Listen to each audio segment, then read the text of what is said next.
మనం చదివినటువంటి భాగం భక్తుడైన దావీదు రచించిన ఒక ప్రత్యేకమైన కీర్తన గీతం. ఈ కీర్తనలో కొన్ని విషయాలు మనం ధ్యానం చేద్దాం. అనేకమైన సంగతులు ఈ కీర్తనలో రాశారు. 35 వచనాల అధ్యాయం ఇది. అన్ని వచనాలు మనం ధ్యానం చేయలేం కనుక 18, 19 వచనాల వరకు చదివినప్పటికీ మనం చదివినటువంటి వచనాలలో ఒక ప్రత్యేకమైన విషయం మనకు పదే పదే కనబడుతుంది. రాసుకునే వాళ్ళు జాగ్రత్తగా గుర్తుపెట్టుకొని రాసుకోండి. పదే పదే మనకు కనబడేటువంటి ప్రత్యేకమైన విషయం అందులో ఏమిటి అంటే, దాదాపుగా మొదటి వచనంలో, రెండవ వచనంలో, మూడవ వచనంలో, నాలుగవ వచనంలో, అలాగే 5వ వచనంలో, 7వ వచనంలో, ఇలాగా 8వ వచనంలో, ఒక్కొక్క వచనంలో కనీసం 2 సార్లు కూడా రాయబడినటువంటి మాట ఏంటంటే ఆయన సన్నిధి. ఒకసారి అందరూ చెప్పండి, ఆయన యొక్క సన్నిధి. మనం దేవుని సన్నిధికి వచ్చి ప్రతి వచనంలో ఉంటుంది. మీరు జాగ్రత్తగా చదువుతారా? దేవుడు లేచునుగాక, ఆయన శత్రువులు చెదరిపోదురుగాక, యెహోవాను ద్వేషించువారు ఆయన సన్నిధి నుండి పారిపోదురుగాక. మొదటి వచనంలోనే కనబడుతుంది ఆ మాట. తర్వాత 2వ వచనంలోకి వద్దాం. పొగ చెదరిపోవునట్లు నీ వారిని చెదరగొట్టుము, అగ్నికి మైనము కరుగునట్లు భక్తిహీనులు దేవుని సన్నిధిని కరిగి నశించిపోదురుగాక. మళ్ళా 2వ వచనంలో కూడా కనబడింది. 3వ వచనంలోకి వస్తే నీతిమంతులు సంతోషించుదురుగాక, వారు దేవుని సన్నిధిని ఉల్లాసించుదురుగాక. చప్పట్లు కొట్టి అందరూ గంభీరంగా స్తోత్రం చెప్పండి. తర్వాత 4వ వచనంలోకి రండి. దేవుని గూర్చి పాడుడి, ఆయన నామమును బట్టి స్తోత్రగానము చేయండి. వాహనమెక్కి అరణ్య మార్గములో ప్రయాణం చేయు, దేవుని కొరకు ఒక రాజ్య మార్గము చేయుడి. యెహోవాను ఆయన నామమును బట్టి ఆయన సన్నిధిని ప్రహర్షించుడి. ఈ వచనంలో కూడా మనకి ఆయన సన్నిధిని గురించి రాయబడింది. తర్వాత 5వ వచనంలోకి రండి. ఆయన తన పరిశుద్ధాలయం ముందు దేవుడు, తండ్రి లేని వారికి తండ్రియు, విధవరాండ్రకు న్యాయకర్త అయి ఉన్నాడు. దేవుడు ఏకాంగులను సంసారులుగా చేయువాడు. ఆయన బంధింపబడిన వారిని విడిపించి వారిని వర్ధిల్ల చేయువాడు. విశ్వాసఘాతకులు నిర్జల దేశమందు నివసించుదురు. దేవా, నీవు నీ ప్రజల ముందు బయలుదేరినప్పుడు, అరణ్యంలో నీవు ప్రయాణము చేసినప్పుడు భూమి వణికెను, దేవుని సన్నిధిని అంతరిక్షము దిగజారెను. తర్వాత ఇశ్రాయేలు దేవుడు దేవుని సన్నిధిని ఆవలిసేనాయి కంపించెను. 2 చేతులెత్తి గంభీరంగా స్తోత్రం చెప్పండి.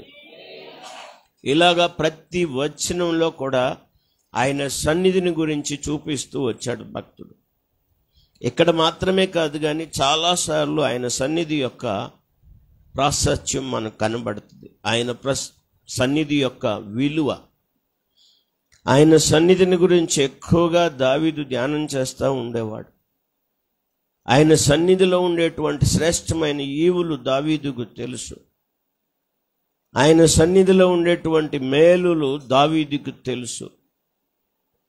కాబట్టి ఆయన సన్నిధిని ఎప్పుడు కనబడుతూ ఉంటాడు, ఆరాధిస్తూ ఉంటాడు, ధ్యానిస్తూ ఉంటాడు, ప్రార్థిస్తూ ఉంటాడు. ఆ విలువలు ఆయనకి తెలుసు. కాబట్టి ఆయన సన్నిధిని గురించి ప్రతి సందర్భం చెప్తున్నప్పుడల్లా జ్ఞాపకం చేస్తూ వస్తున్నాడు. దేవుని పిల్లలమైన మనం దేవుని సన్నిధికి వచ్చేటప్పుడు బహు జాగ్రత్తగా ఉండాలి. మనం దేవుని సన్నిధిలో నిలిచాము అన్న ఆలోచన మనలో నుండి తొలగిపోకూడదు. 4 గోడలతో నిర్మించబడింది కాదు, మనం నిలబడింది దేవుని సన్నిధిలో అని మనకు అర్థం కావాలి. దేవుని సన్నిధి మందిరాన్ని గురించే దేవుని సన్నిధిగా చెప్పబడింది. అంతేకాదు, నువ్వెక్కడ 2-3 ప్రార్థన చేస్తే అది కూడా దేవుని సన్నిధిగా మార్చబడుతుంది. ఎక్కడ దేవుని ఆరాధించడానికి సమాయత్తమైతే అది దేవుని సన్నిధిగా మార్చబడుతుంది. నువ్వు ప్రార్థన చేయడానికి ఎక్కడ నిలబడతావో అది దేవుని సన్నిధిగా మార్చబడుతుంది. అది నీ గృహమైనా, అది పొలమైనా, ఇంకొకటైనా, అక్కడ నువ్వు దేవుని సన్నిధిని, అంటే నువ్వు ప్రార్థించడానికి, ఆరాధించడానికి, మోకరించడానికి ఎప్పుడైతే సమాయత్తమవుతావో అది దేవుని సన్నిధిగా నీ కొరకు మార్చబడుతుంది. గంభీరంగా స్తోత్రం చెప్పండి.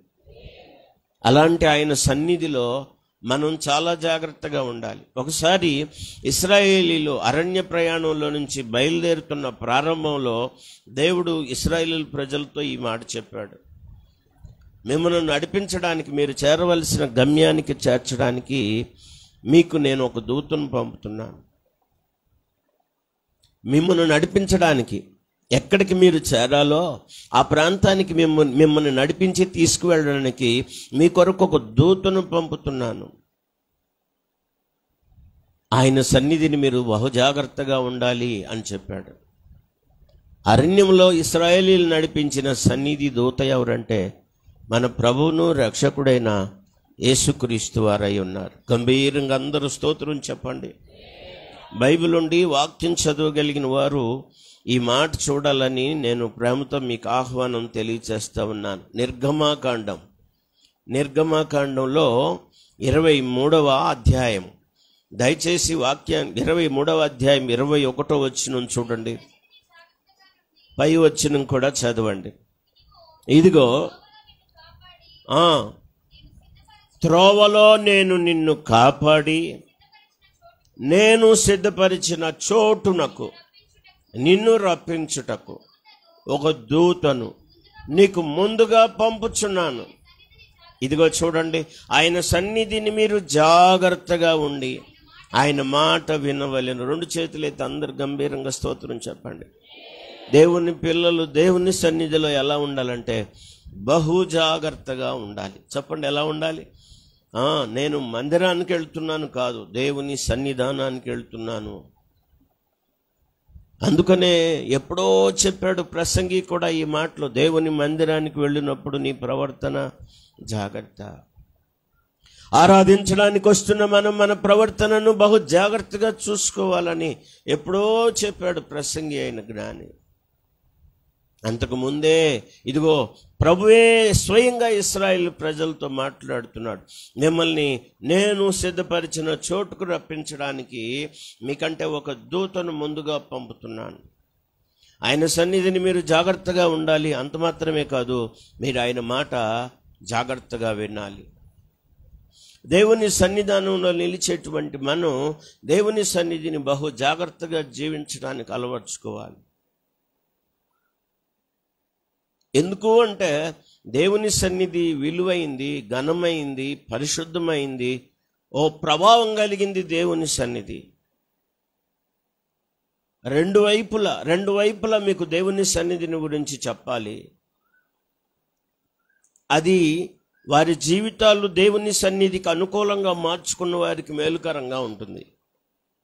కానీ భక్తిహీనంగా అయోగ్యంగా ఉంటే ఆ దేవుని సన్నిధే వారికి విరోధంగా మారుతుంది. ఆ దేవుని సన్నిధిలోనే దీవించబడతారు, ఆ దేవుని సన్నిధిలో నుంచి విసర్జించబడే అవకాశం కూడా ఉంది. అది దేన్ని బట్టి అంటే మన ప్రవర్తనను బట్టి, మన జీవితాన్ని బట్టి, మన నడతను బట్టి, మన యొక్క నడవడికను బట్టి అది ఆధారపడి ఉంటుంది.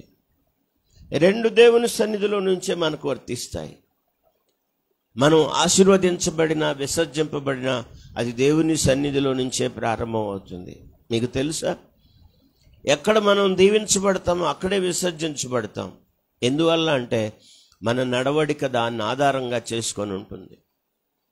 ఆయనకి ఇష్టమైనట్టుగా మనం ప్రవర్తించేవారమైతే ఆయన సన్నిధిలో మేలులు, దీవెనలు, ఆశీర్వాదాలు పొందుతాం. చప్పట్లు కూడా దేవుని స్తోత్రం చెప్పండి.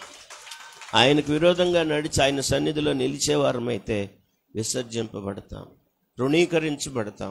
అంతేకాదు భంగపరచబడతాం, అవమానానికి గురయ్యే అవకాశం ఉంది. ఇక్కడ రాయబడిన మాటలు మీకు అర్థమైనయా? ఏం చదివారో మరి నాకు అర్థం కాదు. 2వ వచనం చూడండి.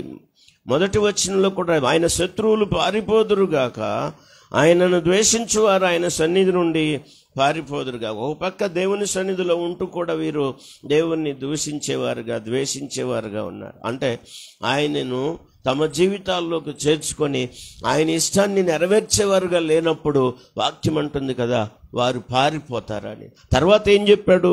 ఇంకా దయచేసి రండి, 2వ వచనంలోకి రండి.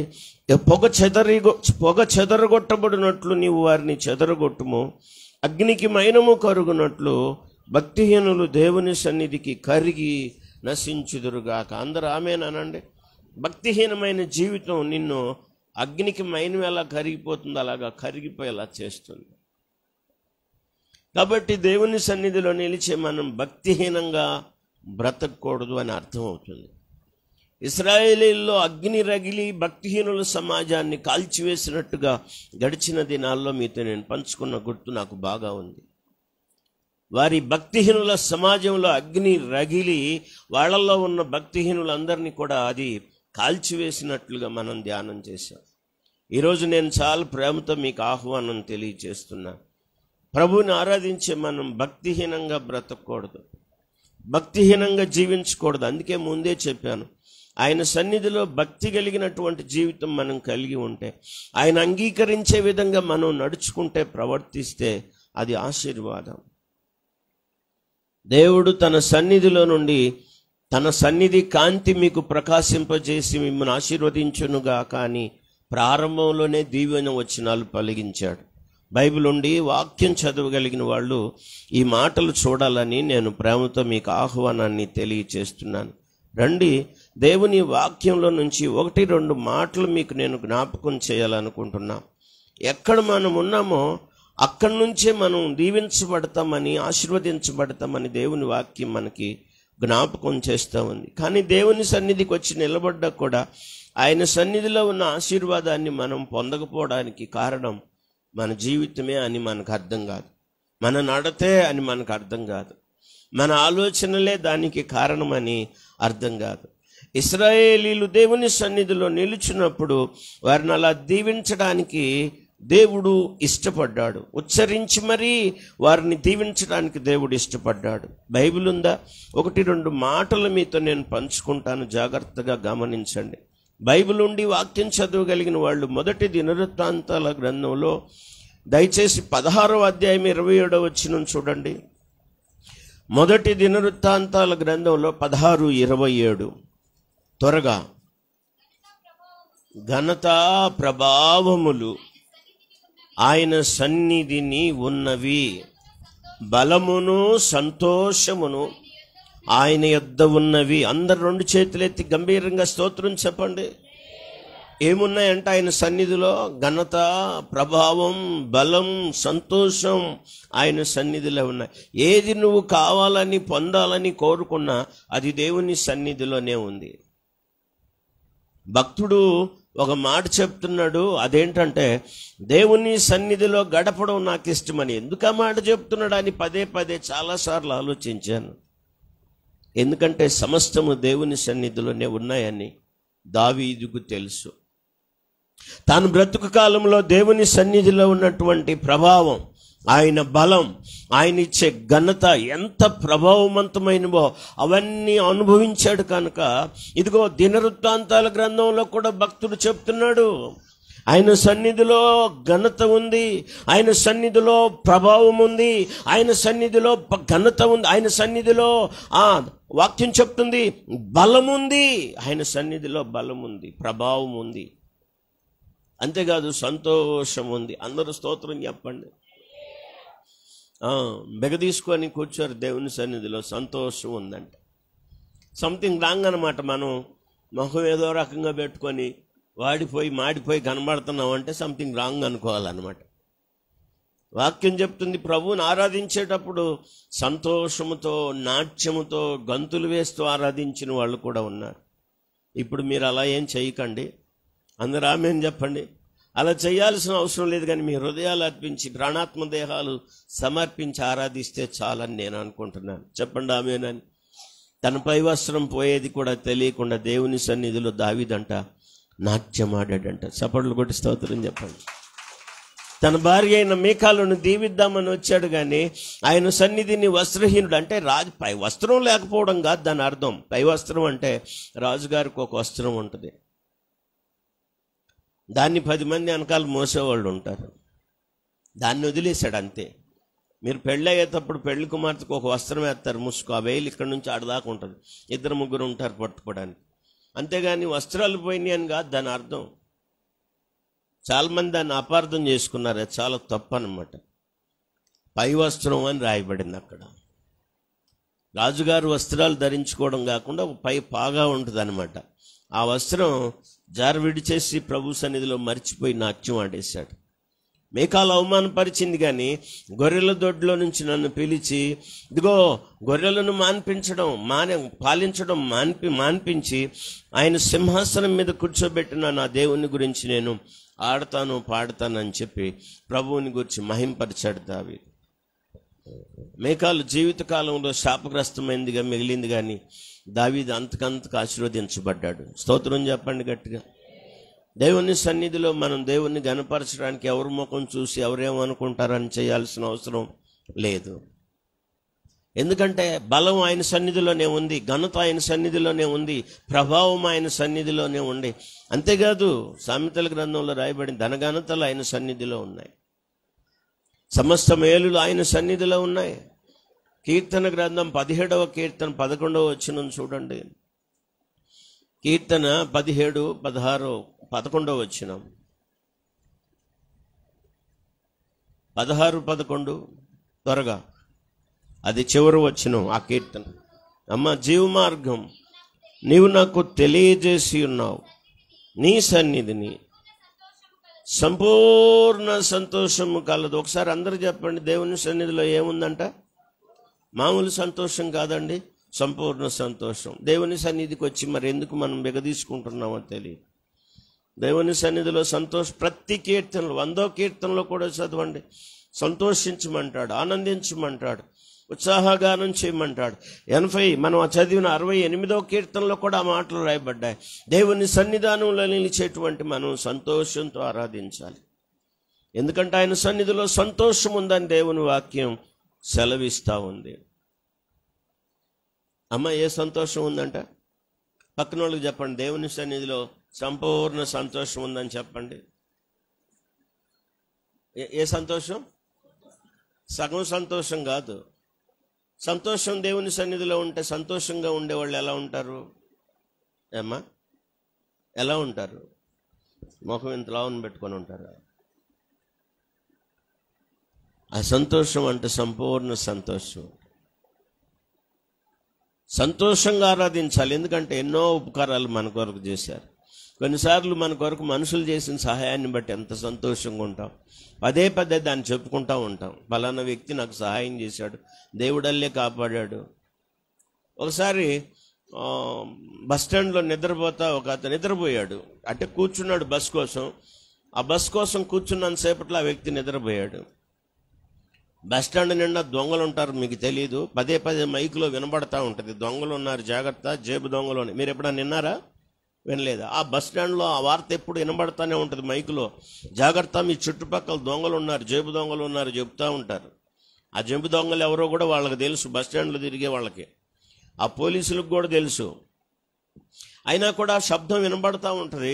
ఈయన అలా బస్ కోసం ఎదురు చూస్తా కూర్చొని నిద్రపోయాడు. నిద్రపోయినాడు ఎవడో వచ్చి పక్కన కూర్చొని జేబులో ఉన్న డబ్బులన్నీ కొట్టేశాడు. అదే సమయంలో ఆయన బలహీనతలో ఉన్నాడు, విరోచనాలు అవుతా అక్కడ కొద్దిగా నీరసపడ్డాడు అనమాట. బాత్రూమ్కి వెళ్ళి వచ్చి 4 సార్లు ఆయన లేవలేనంత ఓపికలో కూర్చుండిపోతే దొంగడు వచ్చి ఆ డబ్బులు గాజేసిపోయాడు. తర్వాత నేను బస్టాండ్లోకి వెళ్ళి అక్కడి నుంచి వస్తా ప్రయాణంలో బస్టాండ్లోకి వెళ్తే ఈయన కనపడ్డాడు. చక్కగా ఆయన పాటలు పాడే ఆయన విజయవాడ అయింది, బాగా పాటలు పాడతాడు చక్కగా.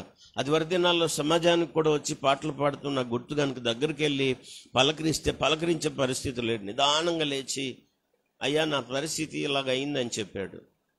తవిడి చూసుకున్న డబ్బులు కూడా లేవంటే ఆయన్ని అలాగే పట్టుకొని తీసుకొచ్చాను. అక్కడ మందిరం ఉంది, అప్పుడు ఆయన్ని తీసుకొచ్చి చక్కగా మంచం వేసి మజ్జిగతో అన్నం కలిపించి తాగిపిస్తే చక్కగా ఆయనకు ట్యాబ్లెట్ ఇస్తే వేసుకొని తిని పండుకున్నాడు తాగి చక్కగా. మళ్ళా 4-5 లేచాడు, ప్రశాంతంగా చాలా రీఫ్రెష్ అయ్యాడు. తర్వాత ఆయన అంటున్నాడు, దేవుడల్లే వచ్చి నన్ను కాపాడేవాని. ఓ చిన్న సహాయం చేస్తే మనం పదే పదే తలుచుకుంటాం, మంచి చేసినందుకు మనం చాలా సంతోషపడతాం. ఈరోజు నేనేం చెప్పాలనుకుంటున్నానంటే, లెక్కలేనన్ని మేళ్ళు దేవుడు మన కొరకు చేశాడు, లెక్కలు కట్టలేనన్ని ఉపకారాలు దేవుడు మన కొరకు చేశాడు, ఊహించలేనన్ని కార్యాలు దేవుడు మన కొరకు చేశాడు. అలాంటి దేవుణ్ణి ఆరాధించడానికి వచ్చినప్పుడు ఎంత సంతోషంగా ఆరాధించాలి. 1, 2, 3 లెక్కించలేని మేళ్ళు ఉపకారాలు మన కొరకు చేసిన దేవుని సన్నిధిలో మనం సంతోషంగా ఆరాధించడం ఎంతో సముచితం, ఎంతో ఆశీర్వాదకరం. 2 చేతులెత్తి గంభీరంగా స్తోత్రం చెప్పండి. ఆయన సన్నిధిలో సంతోషం ఉంది, ఆయన సన్నిధిలో ఆశీర్వాదం ఉంది. కాబట్టి దావీదు తన కుటుంబంతో అంతటితో కూడా 2 సమూయేలు గ్రంథం 7వ అధ్యాయంలో చెప్తాడు, అయ్యా ప్రభా, మేలు చేస్తానని సెలవిచ్చావు కదా, నీ సన్నిధిని నా కుటుంబము నిత్యం నిలుచున్నట్లుగా దానిని ఆశీర్వదించు అంటాడు. దయచేసి నీ దాసుడనైన నా కుటుంబం నిత్యము నీ సన్నిధిలో ఉండునట్లుగా దానిని ఆశీర్వదించు. 2 చేతులెత్తి అందరూ గంభీరంగా స్తోత్రం చెప్పండి. ప్రభా, నీ దాసుడనైన నా కుటుంబము నీ సన్నిధిలో ఉండునట్లుగా దానిని ఆశీర్వదించు. దేవుని సన్నిధిలో సంతోషమే కాదు, ఆశీర్వాదం కూడా ఉంది. మీరు గుర్తుపెట్టుకోండి ఈ విషయాలు. సంఖ్యాకాండంలో ప్రభు తన సన్నిధిలో నిలుస్తున్న సేవకులతో మాట్లాడుతూ వారిని ఆశీర్వదించడానికి అనుమతినిచ్చాడు. దయచేసి వాక్య భాగం చూడాలని, చదవాలని మీకు నేను ఆహ్వానాన్ని తెలియచేస్తాను. సంఖ్యాకాండం 6వ అధ్యాయంలో 25వ వచనం, 26వ వచనం చూడండి.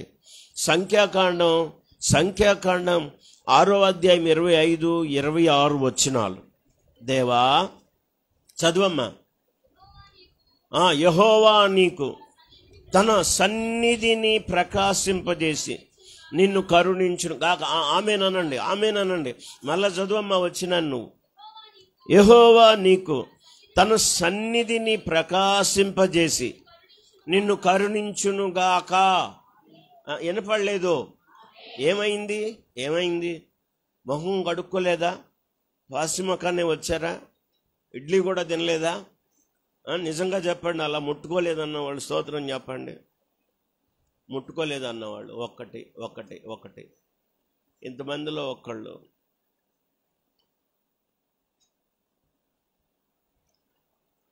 ఫతిమా వాళ్ళంతా ఒక దెబ్బ వేసేసారన్నమాట శుభ్రంగా. ఎంత ఆశీర్వాదమో మీది. దేవుడు మిమ్మల్ని దీవించి నన్ను కనికరించును గాక. వాక్యం రాయబడింది ఏంటంటే, ఆయన సన్నిధి, వీళ్ళు ఏం చెప్పాలి అంటే, ఆయన కరుణించి ఆయన సన్నిధి కాంతి మీ కదా ప్రకాశింపజేయును గాక అంటే అందరూ ఇశ్రాయేలీల సమాజం ఆమేన్ అని చెప్పాలి. చెప్పండి, ఏం చెప్పాలి? ఇప్పుడు చెప్పండి, మళ్ళీ చదువమ్మను. కొంచెం ఈ సౌండ్ పెట్టినాయన, ఇది తగ్గితే పూర్తిగా తగ్గించి, లేకపోతే హమ్మొచ్చేటట్టు పెడుతున్నారు. హల్లెలూయా. యెహోవా నీకు తన సన్నిధిని ప్రకాశింపజేసి నిన్ను కరుణించునుగాక. తర్వాత యెహోవా నీ మీద తన సన్నిధి కాంతి ఉదయింపజేసి నీకు సమాధానము కలుగుజేయునుగాక. ఆమేన్. తర్వాత అట్లు వారు ఇశ్రాయేలీయులు నా నామమును ఉచ్చరించుట ద్వారా, అందరూ ఆమేన్ చెప్పండి. ఏం చేస్తాడంటే దేవుడు అక్కడ ఆశీర్వదిస్తాడట. ఎప్పుడైతే ఇశ్రాయేలీయులను, లేవీయులు, యాజకులైన వారు ఆశీర్వచనాలు పలుకుతున్నప్పుడు నా సన్నిధిలో వారిని నేనేం చేస్తానంటే ఆశీర్వదిస్తాను. దేవుని సన్నిధిలో ఆశీర్వాదం ఉంది.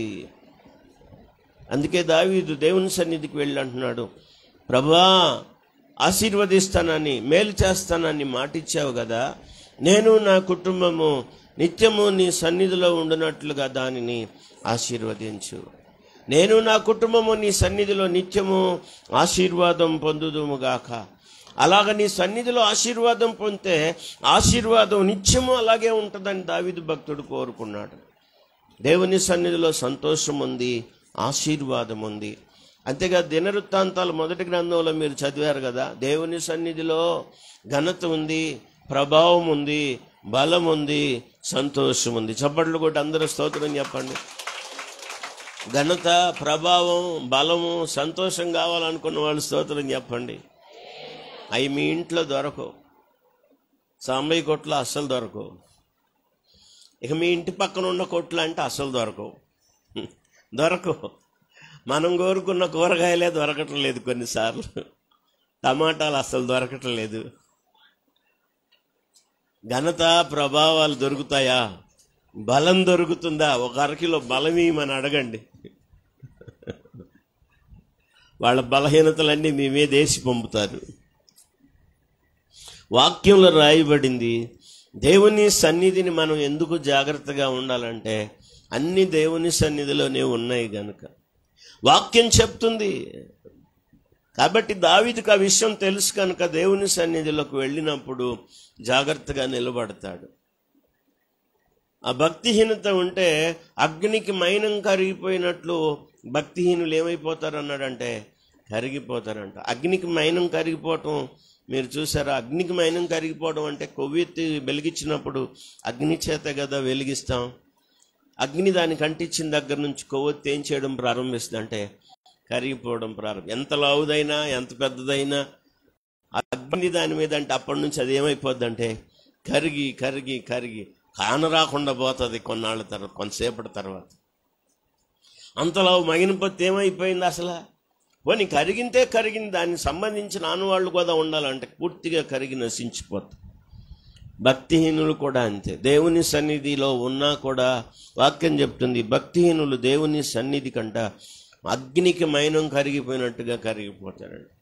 దేవుడు తన ప్రకాశమాను ఆగమన ప్రకాశము చేత ఆయన సన్నిధిలో నుంచి అగ్నిని పంపించి భక్తిహీనులను కాల్చివేస్తాడని రాయబడి. కాబట్టి దేవుని సన్నిధిలో ఉండేటప్పుడు, నిలిచేటప్పుడు భక్తిహీనత అనేటువంటిది మనలో లేకుండా చూసుకోవాలి. అందుకే మనం చదివాం నిర్గమాకాండంలో, ఆయన సన్నిధిని మీరు బహు జాగ్రత్తగా ఉండాలన్నాడు. చెప్పండి, ఎలా ఉండాలి? చదవమ్మా వచ్చినాన్ని ఒకసారి. మళ్ళా వదిలేశారా మీరు? దాన్ని రాసుకోమని చెప్పాను. అందుకే ఆయన సన్నిధిని జాగ్రత్తగా నుండి. అందరు చెప్పండి, ఆయన మాట. 23వ అధ్యాయంలో నిర్గమాకాండంలో 21వ వచనంలో ఆ మాట రాయబడింది. తర్వాత ఆది కాండంలోకి రండి. మనం దేవుని సన్నిధిలో ఇలా ఉండడం దేవునికి ఇష్టం.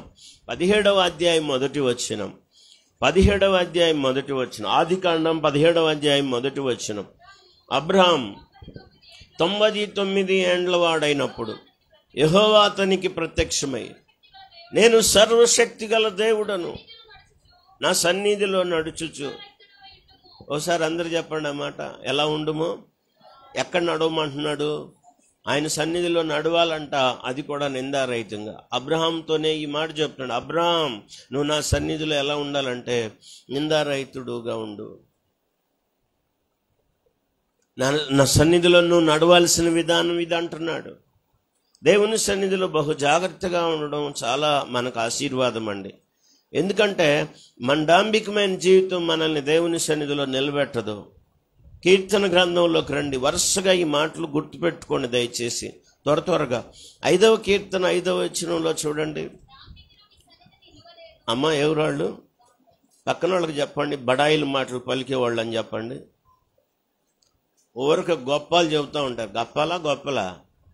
గప్పాలు పలికేవాళ్ళు దేవుని సన్నిధిలో డాంబికులు. ఎందుకమ్మ ఇంత డాంబికం చేసిద్దేమంటారే? ఆ డాంబికులు అంటే ఎక్కడ నిలవలేరట? దేవుని సన్నిధిని నిలబడలేరు. లోకంలో మనం చెప్పుకోవడానికి మన డాంబికం పనికి వస్తుందేమో, కానీ మన డాంబికమైన జీవితంలో దేవుని సన్నిధిలో ఎప్పటికీ కూడా చెల్లదు. కాబట్టి నాకు అది ఉంది, నేను ఇలా, నేను అలా. బాబులు ఉన్నాడా?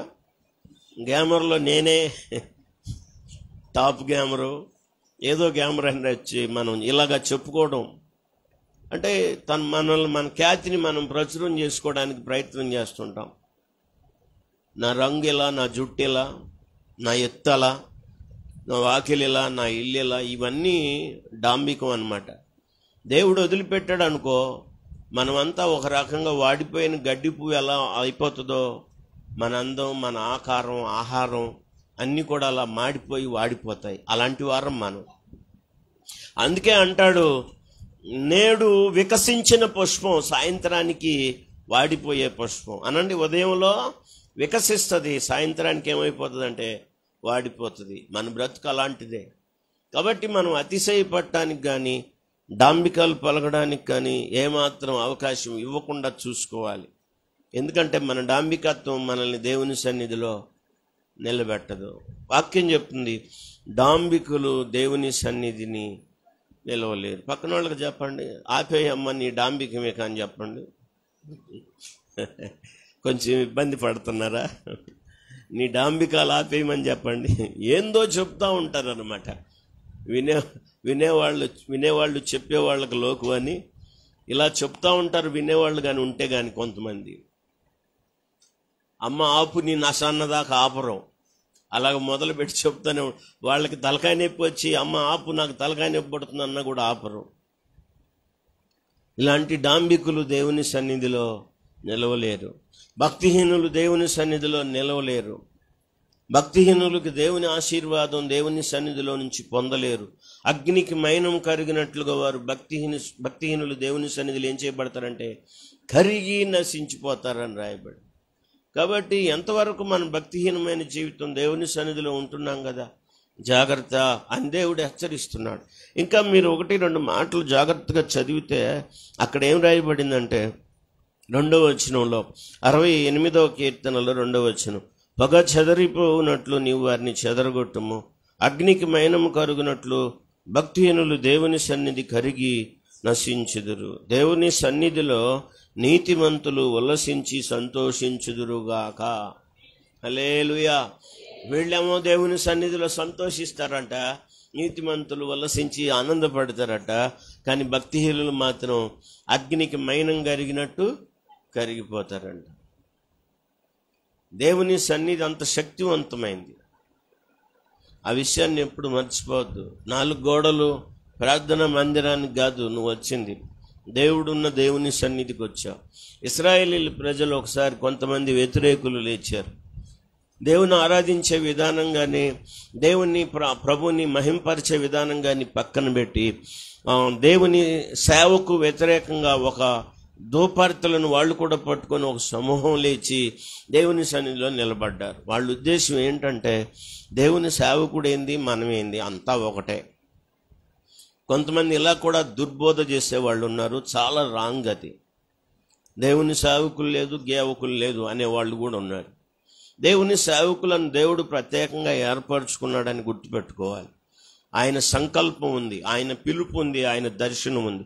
లేకపోతే అందరూ సేవకులు ఎందుకు గారు? మరి అవ్వచ్చుగా, ఇంటికి ఒక సేవకులు లేచును గాక. అయిపోతారా? సమర్పించండి. ఎంతమంది మీ పిల్లల్ని సమర్పిస్తారు? నేను తీసుకుంటాను. మన భారతదేశంలో సువార్త ఎరగని ప్రదేశాలు చాలా ఉన్నాయి. ప్రార్థన చేసి పంపిస్తా నేను వచ్చినట్టుగానే. ఎంతమంది ఇష్టపడుతున్నారు? అలాంటప్పుడు సేవా జీవితం అంటారు చులకనని ఎలా అనుకుంటారు? దేవుని ఏర్పాటు లేకుండా సేవ చేయలేరు, పిలుపు లేకుండా సేవ చేయలేరు, దర్శనం లేకుండా సేవ చేయలేరు. ఎదురయ్యే పరిస్థితులకి ఎప్పుడో పారిపోవాలి. లెక్క అయితే దేవుడు నిలబెట్టకపోతే కనపడను కూడా కనపడరు. దేవుని ఏర్పాట్లో లేకపోతే మన డ్రెస్సులు కూడా ఉండవు అన్నమాట. ఇశ్రాయేలీల ప్రజల్లో కొంతమంది లేచారు. వాళ్ళు అందరూ పరిశుద్ధులే అనండి. అందరూ ఇలా మాట్లాడతారన్నమాట. ఇలాంటి హృదయంగా అందరూ పరిశుద్ధులే, దేవుని దగ్గర అందరూ సమానమే, సేవకులేంది గేవకులేంది మనమంతా ఒకటే, దేవుడు ఎవరు ప్రార్థనైనా వింటాడు, ఎవరు ఆరాధనైనా స్వీకరిస్తాడని ఒక గుంపు బయలుదేరారు.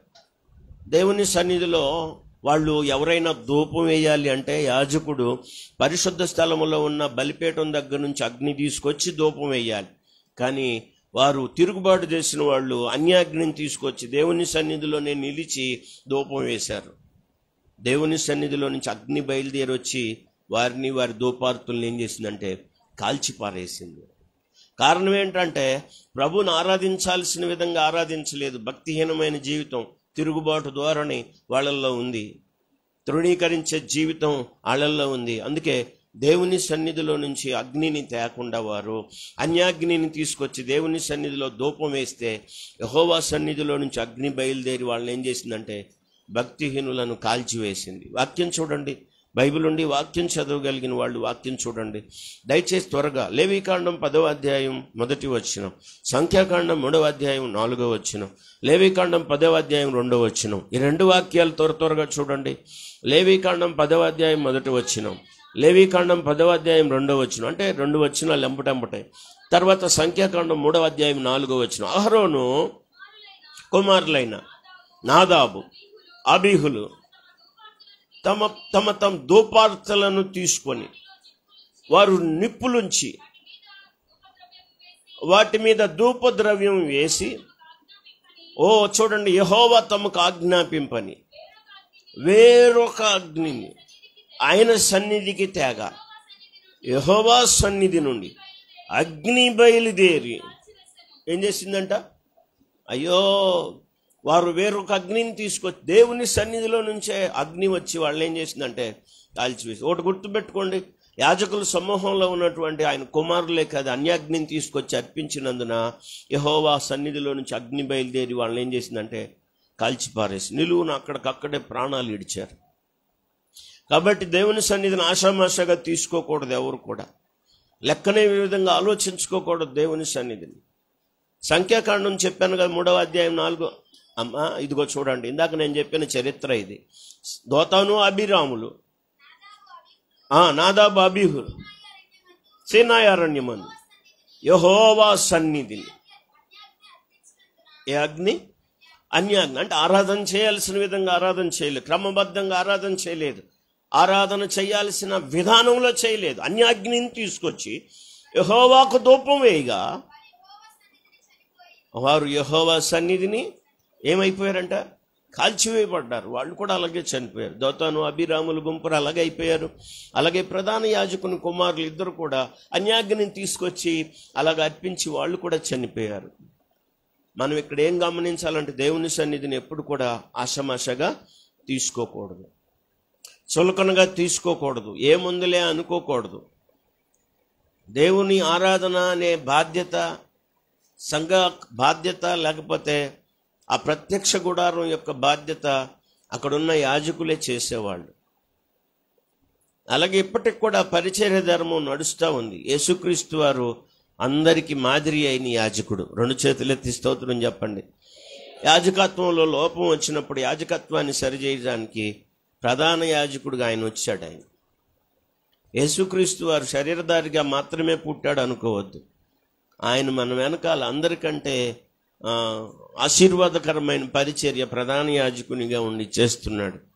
ఆయన పరిశుద్ధ స్థలంలో ఎప్పటికి కూడా మన పక్షంగా నిలవబడటానికి, ఈనాడు భూమి మీద ఉండి ఆరాధనలు చేసే వాళ్ళు ఎలాగా ప్రార్థనలు చేయటానికి నిలబడుతున్నారో, పరలోకంగా మన పక్షంగా ప్రభు మన కొరకు దేవుని సన్నిధిలో ఏం చేస్తున్నాడంటే విజ్ఞాపన చేస్తున్నాడు. గంభీరంగా స్తోత్రం చెప్పండి. మనకంటే ముందుగా ఆయన అందుకే పరలోకానికి ఎక్కి వెళ్ళాడు. మన కొరకు మన పక్షంగా విజ్ఞాపన చేస్తున్నాడు. మీ అందరి కొరకు మేము చిన్న చిన్న ప్రార్థనలు ఎలా చేస్తున్నామో మనందరి కొరకు మన ప్రభువైన యేసుక్రీస్తు వారి తండ్రి సన్నిధిలో ఉండి మన కొరకు ఏం చేస్తున్నాడంటే విజ్ఞాపన చేస్తున్నాడు. ఆ యాజకత్వ బాధ్యత అలాగా కొనసాగుతూ ఉంది. కానీ దేవుని సన్నిధిని వీరు అవమానకరంగా మాట్లాడి దేవుని సన్నిధిని భక్తిహీనమైన చర్యలు చేసినందున అగ్ని బయలుదేరి వాళ్ళ యొక్క గుంపులను ఏం చేసిందంటే కాల్చివేసింది. కాబట్టి దేవుని సన్నిధిలో ఎప్పుడు అజాగ్రత్తగా ఉండకూడదు. ఎలా ఉండమని చెప్పాడు నిర్గమకాండంలో? ఆయన మిమ్మల్ని ప్రయాణంలో నడిపించడానికి ఒక సన్నిధి దూతను పంపుతున్నాడు. ఆయన సన్నిధిలో మీరు ఎలా ఉండాలి? జాగ్రత్తగా ఉండాలి. మీరు ఆయన మాట వినాలి. అచితూచి మీరు వెళ్ళిపోకూడదు సుమా అని చెప్పాడు. ఒక పక్క ఆశీర్వాదం ఉంది, ఇంకొక పక్క సంతోషం ఉంది, ఇంకొక పక్క ఘనత ఉంది, ఇంకొక పక్క ప్రభావం ఉంది, ఇంకొక పక్క బలం ఉంది, ఇంకొక పక్క సంతోషం ఉంది. అన్నీ ఉన్న ఆ సన్నిధిలోనే మనం భక్తిహీనంగా అయోగ్యంగా దేవునికి విరోధంగా చర్య గాని చేస్తే మనం తృణీకరించబడి నష్టపోయే ప్రమాదం కూడా ఉంది. వీళ్ళంతా ఎక్కడ కాలిపోయారంటే దేవుని సన్నిధిలోనే కాలిపోయారు. ఎక్కడి నుంచి అగ్ని బయలుదేరి వచ్చి సొదొమ గుమరాలను కాల్చిందో మీకు తెలుసా? దేవుని సన్నిధిలో నుంచి అగ్ని బయలుదేరి అగ్ని గంధకాలు కురిసి సొదొమ గుమరాలను కాల్చివేసింది. భక్తిహీనుల మీదకి దేవుని సన్నిధిలో ఉన్న అగ్ని వారిని బయటికి త్రోసివేసింది. కాబట్టి ఆషమాషగా తీసుకోకూడదు దేవుని సన్నిధి. మనం ఎక్కడుంటే అక్కడ దేవుని సన్నిధి ఉన్నమాట ముమ్మాటికి నిజం. అందరూ ఆమేన్ చెప్పండి. ఆయన సన్నిధి మనతో కూడా ఉంటుంది. కానీ ఆయన సన్నిధిలో ఉన్నామా లేదా అని మనకు అర్థం అవ్వాలి. నేను దేవుని సన్నిధిలో ఉన్నాను. నువ్వు ఎక్కడున్నా దేవుని సన్నిధి నీకు తోడుగా ఉంటుంది. అందుకే ఇశ్రాయేలీలు దేవుని సన్నిధి లేకుండా మేము కనాను దేశానికి వెళ్ళమని అడిగారు. ఒకసారి ప్రభు అన్నాడు, వెళ్ళిపోండి, మీరు ఇక్కడ ఉంటే చచ్చిపోతారు నా చేతిలో, ఎందుకంటే మీ ప్రవర్తన నాకు నచ్చడం లేదు, కనాను దేశానికి వెళ్ళాలన్నాడు. అన్నాడు కానీ ఇంకొక మాట చెప్పాడు, నేను మాత్రం మీతో రానన్నాడు. అనండి, నేను మాత్రం మీతో రానన్నాడు. అప్పుడు ఇశ్రాయేలీలు వణికిపోయి అన్నారు, మీ సన్నిధి మాతో రాని ఎడల మమ్మల్ని తీసుకుపోకము అన్నారు. నీ సన్నిధి రాకపోతే మా ప్రయాణం వేస్ట్, మా ప్రయాణం వ్యర్థం. నీవు మాతో రాకపోతే, మీ సన్నిధి మాతో రాకపోతే మేము చేరలేం గమ్యస్థానానికి. అర్థమైంది వాళ్ళకి. దేవుని సన్నిధి లేకుండా దేవుడిచ్చే పరలోకానికి మనం చేరలేం. ఆయన సన్నిధిలో నుండి మనం వెళ్ళాలి. దేవుని సన్నిధి నిలబడిని యాకోబు ఈ మాట చెప్పాడు, గుర్తుందా? తెల్లవారు నిద్ర లేచిన తర్వాత బేతేల్ అనే పేరు పెట్టి ఆ స్థలానికి ఆ రాయి మీద నూనె పోసి అభిషేకం చేసి అంటాడు, ఇది పరలోకపు గవిని అనండి. ఇది పరలోకపు గవిని. ఇది దేవుని మందిరమే కానీ వేరొకటి కాదు. ఇది ఎంతో భయంకరం అన్నాడు. చెప్పండి, అది ఎంతో భయంకరం. అంటే దేవుని సన్నిధి ఒక పక్క మేలుకరంగానే ఉంది, కానీ ఇంకో పక్క అయోగ్యంగా ఉంటే అది ఎంతో భయంకరం అనండి. అది ఎంతో చెప్పరే, ఎంతో భయంకరం. అననీయ సఫీరాలు అలాగే పడి చచ్చారు. దేవుని సన్నిధిలో మనం ఎలా ఉండాలో అది ఎప్పుడు కూడా మర్చిపోకూడదు.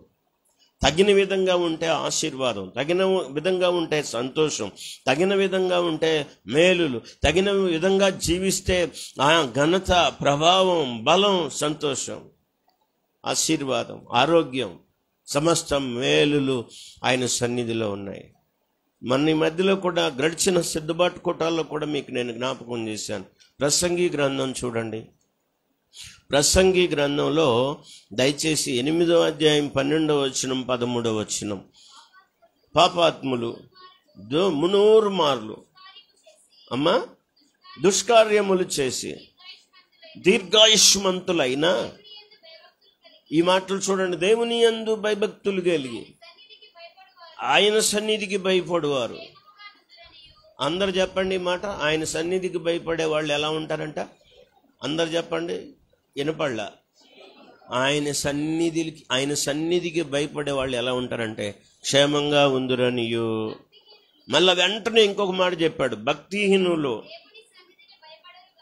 అనండి. దేవుని సన్నిధికి వచ్చిన భయపడని వాళ్ళు ఎవరంటే భక్తిహీనులు. వాళ్ళు దేవుని సన్నిధిని భయపడరు గనుక ఏం కలగదు? ప్రయత్నాలు చేస్తూ ఉంటారు కానీ క్షేమం మాత్రం కలగదు. నీకు క్షేమం కావాలని నువ్వు ఆశపడితే భక్తిహీనమైన జీవితాన్ని నువ్వు వదిలిపెట్టాలి, దాన్ని విసర్జించాలి. అందుకే పదే పదే ఈ కీర్తనకారుడు ఈ అధ్యాయంలో చాలాసార్లు ప్రతి వచనంలో ఆయన సన్నిధిని గురించి జ్ఞాపకం చేస్తూ వచ్చాడు. చాలా విషయాలు ఉన్నాయి ఆయన సన్నిధిలో, ఇంకా విలువైన సంగతులు ఉన్నాయి. కానీ మనం సమయం వాటిని గురించి ధ్యానించడానికి చాలదు. బైబిల్లో ప్రారంభం నుండి, అంటే ఆది కాండంలో నుంచి మనం చూస్తాం, అబ్రహాం ఎక్కడ నిలిచాడంటే యెహోవా సన్నిధిలో నిలిచాడని రాయబడింది. రేపు ప్రకటన గ్రంథం దాకా ఆ విషయాలు కనబడతానే ఉంటాయి. మనం ప్రభు సన్నిధిలో నిలిచేదాకా ఆ సన్నిధిని మనం అనుభవించుదుము గాక. ఆయన సన్నిధిలో ఉన్న మేలులు అనుభవించాలి. వర్ధిల్లెదము మన దేవుని మందిరమందు నాటబడిన వారమై, వర్ధిల్లెదము మన దేవుని మందిరమందు నాటబడిన వారమై, నీతిమంతులమై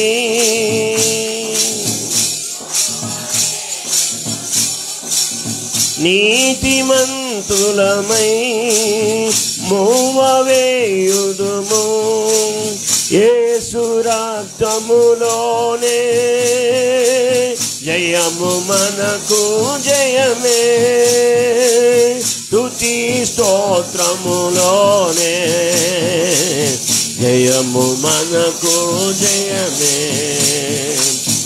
యేసు రక్తములోనే జయము మనకు జయమే, స్తుతి స్తోత్రములోనే జయము మనకు జయమే.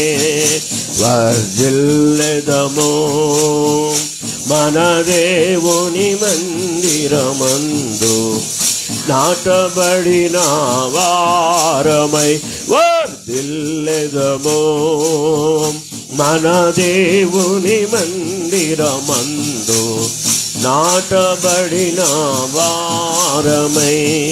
యెహోవా మందిరావరణములో ఎన్నెన్నో మేళ్ళు కలవు. ఆమేన్.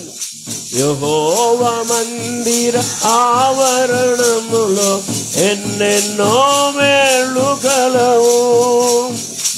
ఆయన సన్నిధిలోనే నిలచి అనుభవింతుము ప్రతి మేలును. ఆమేన్. ఆయన సన్నిధిలోనే నిలచి అనుభవింతుము ప్రతి మేలును. వర్ధిల్లెదము మన దేవుని మందిరమందు, నాటబడిన వారమై వర్ధిల్లెదము మన దేవుని మందిరమందు, నాటబడిన వారమై. యేసయ్య సిలువ బలియాగములో అత్యున్నత ప్రేమ కలదు. యేసయ్య సిలువ బలియాగములో అత్యున్నత ప్రేమ కలదు. ఆయన సముఖములోనే నిలచి పొందిదము శాశ్వత కృపను. ఆయన సముఖములోనే నిలచి పొందిదము శాశ్వత కృపను. వర్ధిల్లెదము మన దేవుని మందిరమందు, నాటబడిన వారమై వర్ధిల్లెదము మన దేవుని మందిరమందు, నాటబడిన వారమై. యెహోవా మందిరావరణములో ఎన్నెన్నో మేళ్ళు కలవు. ఆమేన్, ఆమేన్. యెహోవా మందిర ఆవరణములో ఎన్నెన్నో మేళ్ళు కలవు. ఆయన సన్నిధిలోనే నిలచి అనుభవింతుము ప్రతి మేలును. ఆయన సన్నిధిలోనే నిలచి అనుభవింతుము ప్రతి మేలును. వర్ధిల్లెదము మన దేవుని మందిరమందు, నాటబడిన వారమై వర్ధిల్లెదము మన దేవుని పడిన వారమై. పరిశుద్ధాత్ముని అభిషేకములో ఎంతో ఆదరణ కలదు. పరిశుద్ధాత్ముని అభిషేకములో ఎంతో ఆదరణ కలదు. ఆయన మహిమైశ్వర్యము మన దుఃఖము సంతోషముగా మార్చును. ఆయన మహిమైశ్వర్యము మన దుఃఖము సంతోషముగా మార్చును. వర్ధిల్లెదము మన దేవుని మందిరమందు, నాటబడిన వారమై వర్ధిల్లెదము మన దేవుని మందిరమందు, నాటబడిన వారమై. ఎక్కడ అనుభవించాలంట మేళ్ళు? ఆయన సన్నిధిలో. ప్రతి మేలు దేవుని సన్నిధిలోనే ఉన్నాయి. అవి మనం అనుభవించాలంటే దేవుని సన్నిధిలో నిలవాలి. ఆయన కోరుకునే యోగ్యత మనలో ఉండాలి. ఉండును గాక. ఎప్పుడైతే అలా నిలబడతామో మనం ఆ సంతోషాన్ని, ఆశీర్వాదాన్ని, ఆయన సన్నిధిలో ఉన్న ఘనతను, ప్రభావాన్ని, బలాన్ని, మేలులను మనం పొందగలుగుతాం. భక్తిహీనతలో, డాంబికత్వంలో, ఇంకా దేవునికి విరోధమైన జీవితంతో ఉంటే ఆనాడు అగ్ని రేగి ఆ భక్తిహీనుల సమాజాన్ని ఏం చేసిందంటే ఆయన సన్నిధిలో కాల్చివేసింది. నిలబడలేము ఒకరోజు. భక్తిహీనమైన జీవితం రేపు నిన్ను పరలోకానికి వెళ్లకుండా చేస్తుంది. దేవుని సన్నిధిలో నిలిచిన అగ్నికి మైనం కరిగిపోయినట్లుగా భక్తిహీనులు ఏమైపోతారని రాయబడిందంటే కరిగి నశించిపోతారని. అట్టి భయంకరమైనటువంటి పరిస్థితిని మనం ఎదుర్కోకుండానట్లుగా ఇప్పుడే ఇక్కడే ఉన్నపళంగా ప్రభు సన్నిధానంకు మనం అప్పగించుకోవడం, మన ప్రాణాత్మ దేహాలను అప్పగించుకోవడం నిజమైన ఆరాధన అవుతుంది. భూయిష్టమైన ఆలోచనలను పక్కన పెట్టండి. ప్రభువును ఆరాధించడానికి మన ప్రాణాత్మ దేహాలను సమర్పించడం చాలా సముచితం. రోమపత్రిక 12వ అధ్యాయంలో చెప్తాడు ప్రభుని మనం ఎలాగ ఆరాధించాలి అంటే ఆ మాటలు చాలా అద్భుతంగా రాయబడ్డాయి. కాబట్టి పరిశుద్ధమును దేవునికి అనుకూలమునైన సజీవ యాగముగా, అది ఆ మాట చెప్పాలి. ఏం సమర్పించుకోవాలంటే మీ శరీరాన్ని సమర్పించుకోవాలి.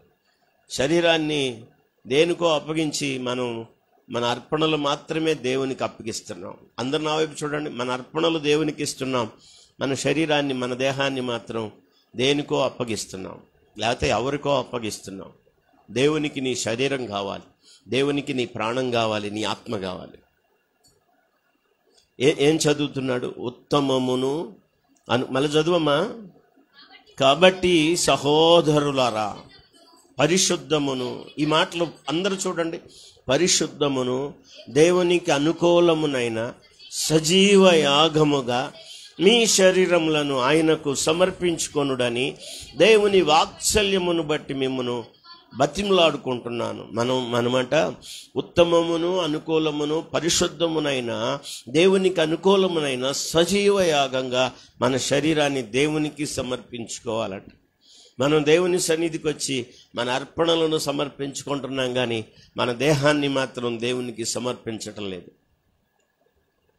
కానుకల పాటలు పిల్లలు పాడుతున్నారు. అటు అర్థం ఎంతమంది గమనించారు? ఏదో ఒక పాట పాడతాం కాదు, పాత పాటల్లో కానుకలు పట్టేటప్పుడు ఈ పాట మాత్రమే పాడేవాళ్ళు. సమర్పణ చేయుము. తెలిసిన వాళ్ళు అల్లా పాడండి, పర్వాలేదు.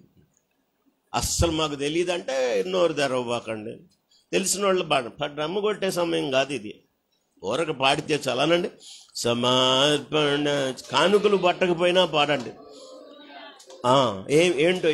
ఏంటో నీదే ఆగండి. అక్కడ నీ దేహం సమర్పించాలి. దేహాన్ని ఏమో ఎవరికో దేనికో అప్పగించి మనం ఏం సమర్పిస్తున్నామంటే 10 రూపాయలు పణంగా పెట్టుకొని సమర్పిస్తున్నాం. ఎవడికి కావాలి నీ 10 రూపాయలు? నీ దేహాన్ని లోకానికి అప్పగించి, నీ దేహాన్ని దేనికో అప్పగించి నీ 10 రూపాయలు కానుక ఎవడికి కావాలి? దేవుడు అలా కోరలేదు. అక్కడ అంటున్నాడు అనుకూలమును పరిశుద్ధమును దేవునికి అనుకూలమైన సజీవ యాగంగా మీ శరీరములను దేవునికి ఏం సమర్పించాలి? మన సమర్పణ మొట్టమొదట ఏం జరగాలంటే మన దేహాన్ని సమర్పించాలి, మన శరీరాన్ని సమర్పించాలి. దేవునికి నీ దేహం ఇవ్వాలి. చెప్పండి, నీ దేహాన్ని దేవునికి ఇవ్వాలి. దేహాన్ని ఊరోళ్ళకి అప్పగించి 10 రూపాయలు కానుక తెచ్చి దేవుడికి వేసి స్తోత్రం అయ్యా, గాత్రం అయ్యా, ఆత్రం అయ్యా అంటే దేవుడు ఆకాశంలో నుంచి నిన్ను ఆశీర్వదిస్తాడు అనుకోవటం భ్రమ కాదు. కొంచెం ఇబ్బందిగా ఉందంటారా? నాకు అలా వినపడుతున్నట్టుంది. నేనైతే అనుకుంటున్నాను ఎవరు ఇబ్బంది పడరని. అందరూ స్తోత్రం చెప్పండి. వాక్యం చెప్తున్నప్పుడు నా మాటగా ఎలా తీసుకుంటారు మీరు? నేను చెప్పలేదు ఆ మాట. అపోస్తలుడైన పౌలు గారు దాదాపుగా మన ప్రభు వచ్చి 2023 సంవత్సరాలు అయితే ఇది మొదటి దాదాపుగా 60-70 శతాబ్ద కాలంలోనే గ్రంథస్థం చేయబడింది. 1600 సంవత్సరాల క్రితటే ఈ మాటలు ముద్రించబడ్డాయి. అప్పుడే ఆయన రాశాడు పరిశుద్ధమును అనుకూలమునైన దేవునికి సజీవయాగంగా మీ దేహములను, మీ శరీరములను దేవునికి అది దేవునికట వ్యక్తమైంది, అది మీకు ఆశీర్వాదకరం అన్నాడు. అందుకోసం వాళ్ళని ఏం చేస్తున్నాడంటే బ్రతిమలాడుకుంటున్నాడు. నేను కూడా బ్రతిమలాడి అడుగుతున్నాను, మన దేహాన్ని సమర్పించకుండా ఏమి సమర్పించినా అవన్నీ వృధార్పణలు అవుతాయేమో. ఏం చదువుతాం మనం? 15వ అధ్యాయం సామెతల గ్రంథంలో 8వ వచనం చూడండి. అక్కడ 15వ అధ్యాయంలో సామెతలు అందరూ చూడాలి. 15వ అధ్యాయంలో భక్తిహీనులు అర్పించు, అమ్మా మళ్ళా చదువు, కట్ అయిపోయింది, మళ్ళా చదువు.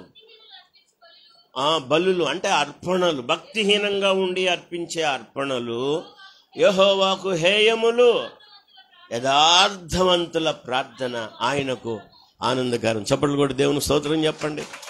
మనం అర్పణలు అర్పించే వాళ్ళమైనా కూడా దాంట్లో భక్తిహీనత ఉంటే అదంట యెహోవాకు హేయం.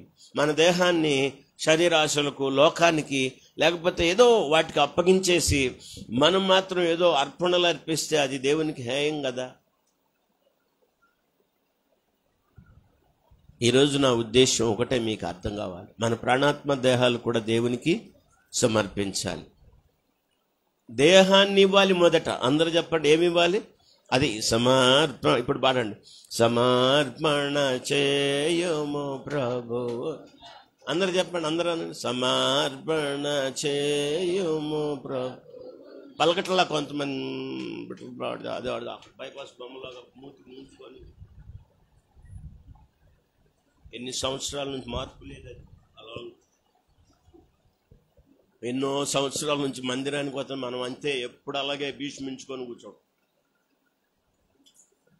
ఎందుకో మరి అర్థం కాదు. పాడదాం, సమర్పణ చేయము ప్రభువునకు. ఆగండి. అదే నీ దేహము, ధనము, సమయము అన్నీ రావాలి. సమయం కూడా ఇవ్వట్లేదు మనం దేవునికి. సరే, ధనం పక్కన పెట్టేసేయండి. 10 రూపాయలు ఎన్నిసార్లు చెప్తాడు పాస్టర్ గారు అని మీరు అనుకోవచ్చు. ఇక్కడ అనకపోయినా గడప దాటిన తర్వాత విమర్శ వచ్చింది. కానుకలు వస్తే పాస్టర్ గారు ఖచ్చితంగా చెప్పాల్సిందే అని చెప్పాలి, మీకు తెలియాలి. మళ్ళా చెప్తున్నాను, ఇచ్చేవారు దీవించబడతారు. ప్రభు అన్నాడు, ఇవ్వండి మీకు అనండి, ఇవ్వండి మీకు, మీరు ఇస్తే దేవుడు ఇస్తాడు. డెఫినెట్గా చెప్పగలను.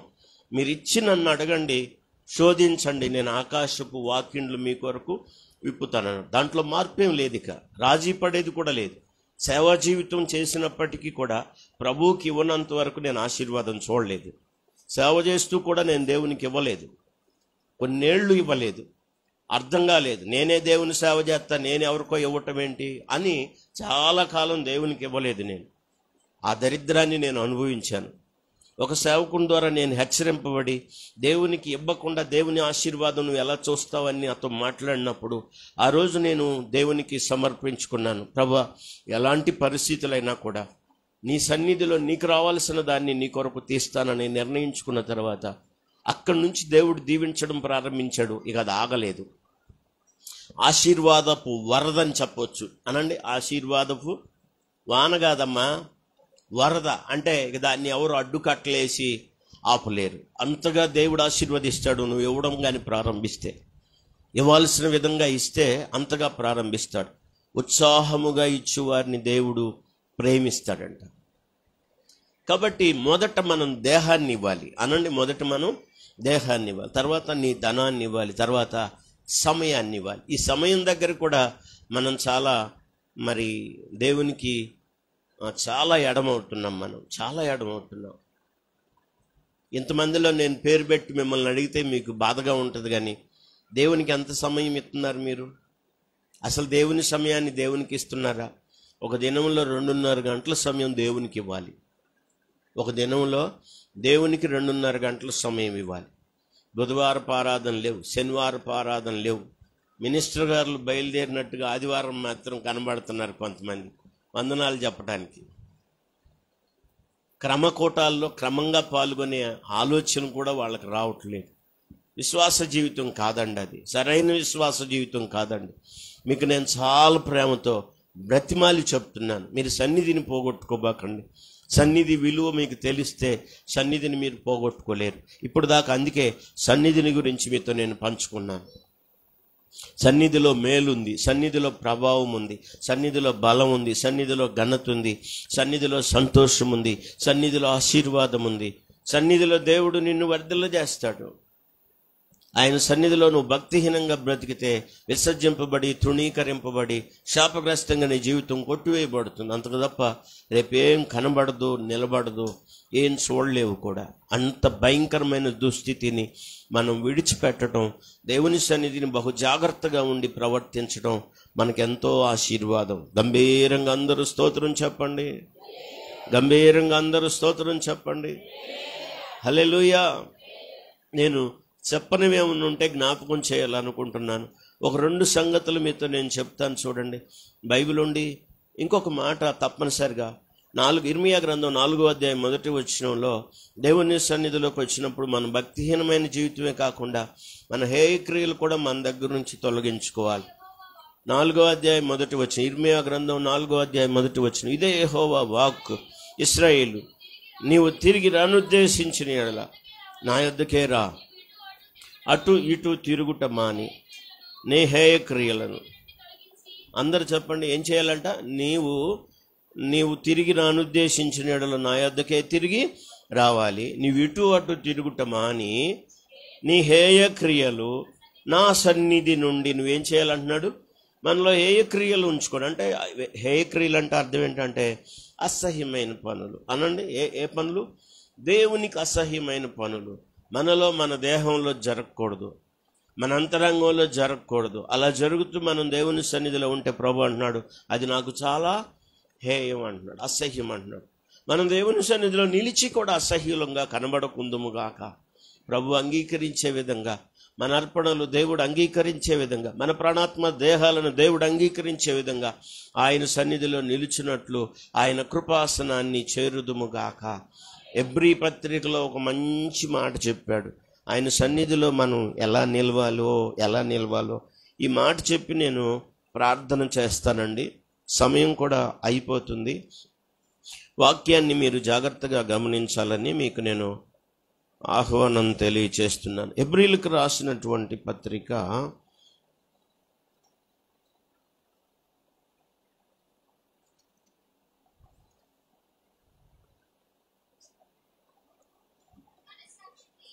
10వ అధ్యాయంలో 22వ వచనం. అదే అందరూ చూడండి. ఎబ్రీ పత్రిక 10వ అధ్యాయంలో 22వ, మనస్సాక్షికి కల్మషము తోచుకుండునట్లు ప్రోక్షింపబడిన హృదయము గలవారును నిర్మలమైన ఉదకముతో స్నానము చేసిన శరీరము గలవారునయుండి విశ్వాస విషయంలో సంపూర్ణ నిశ్చయత కలిగి, ఈ మాటలు పట్టుకోండి, యథార్థమైన హృదయముతో మనము దేవుని సన్నిధానమునకు చేరుదు. అందరూ పెద్దగా ఆమేనని చెప్పండి. ఎలా చేరాలంటే ఆయన సన్నిధానానికి ఆ పైన చెప్పి వదిలిపెట్టబాకండి. మన హృదయాలు ప్రోక్షింపబడాలి, మన మనస్సాక్షి నిర్మలమైనటువంటి రీతిగా మార్చబడాలి. యథార్థ హృదయంతో ఆయన సన్నిధానమునకు చేరుదామంటున్నాడు. ఆయన సన్నిధానం అంటే ఇక్కడే కాదు, పరలోకం కూడా ఆయన సన్నిధానం అనే పిలువబడుతుంది. యథార్థత లేకుండా అంతరంగంలో భక్తిహీనమైన జీవితంతో దేవుని సన్నిధిలో మనం నిలబడలేము, కనబడలేము. నాకేం చదివారు మీరు? కీర్తన 5:5లో తీయకుండా చెప్పండి. ఎవరు వాళ్ళు? పక్కన వాళ్ళకి చెప్పండి. నువ్వు కాదు డాంబికులు అని చెప్పండి. మీరు కాదు డాంబికులు అని చెప్పండి. ఒకవేళ అలా డాంబికాలు చెప్పేవాళ్ళు అయితే మానేయమని చెప్పండి. ఎందుకంటే డాంబికులు దేవుని సన్నిధిని, యెహోవా సన్నిధిని భక్తిలో డాంబికం కావచ్చు, మన పాటల గురించి డాంబికం కావచ్చు, నేను చెప్పిన ప్రసంగాలు డాంబికం కావచ్చు, ఏదైనా మనలో ఉన్న డాంబికమైన జీవితం మనల్ని దేవుని సన్నిధిలో నిలబెట్టదు. కాబట్టి డాంబికాన్ని విడిచిపెట్టి దేవుని సన్నిధిలో వినయముతో, భయముతో, భక్తితో, యథార్థ హృదయంతో, ప్రోక్షింపబడిన హృదయాలతో, నిర్మలం చేయబడినటువంటి మనస్సాక్షితో దేవుని సన్నిధిలో ప్రవేశించుదుముగాక. తలలు వంచండి, ప్రార్థన చేసుకుందాం. తలలు వంచండి, ప్రార్థన చేసుకుందాం. అందరూ కూడా తలలు వంచండి. ప్రార్థన.